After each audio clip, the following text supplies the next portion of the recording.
Honda'nın Yemen'den işkital kep kalacağım ha vallahi. Avval ben işiden başlayıp göstereyim aygılına. Bana. Avval işi gören ya. Andaki tişini gösterip ben bayasında yapıyorum. Hotta etkiliş yapraksa. İşçileri akçıkkan ayaktımda göstereyim açılım ne. Bütün tunluk. Bana. Bek güzelce ben açılırdı gördüm ona. Ama işçiden ben tişi güzel hem tişi kaylamaya. Ona.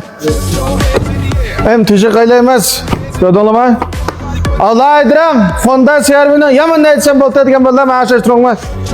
Şikimang şikim birninki çadiyan şu Honda ufuşkul energiyilek yeşil pejoluk tokma arlaş hem maylı ufuşkul energiyilek Honda CR-V mana maşina 90% zavsi bahasa talaşmaydı kallam verin deyim cuma talışkan bolla avar kılmama talaşmaydı kallam veri 128 bin kölüm boz buldu ondan kem bahasa soraydıgan bolla an yaksa amin hıcıqı salmamaydı en vayak geldik.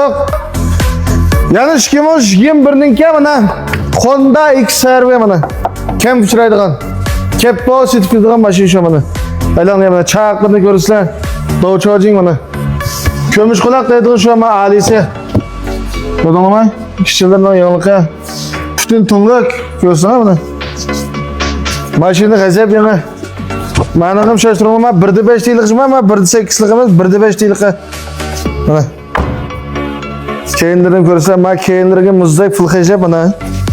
Şaşık koyup diken. Hem sürat, hem yoya, hem işkenre, hem marks var maşa dedim dedim valla. Mağanan şaşırma olayım da mağanan bahsi geldik, mağanan talaşmaydı kaldım yerindeyim. Şikim birden ki 1.5 diye. CR-V Honda maşina 95% zavsır. Manga misafir gazep az. Diken ki bahsi talaşmaydı kaldım yere. Bir tane 84 bin köcümü. Bundan sonra maşina bugün kette.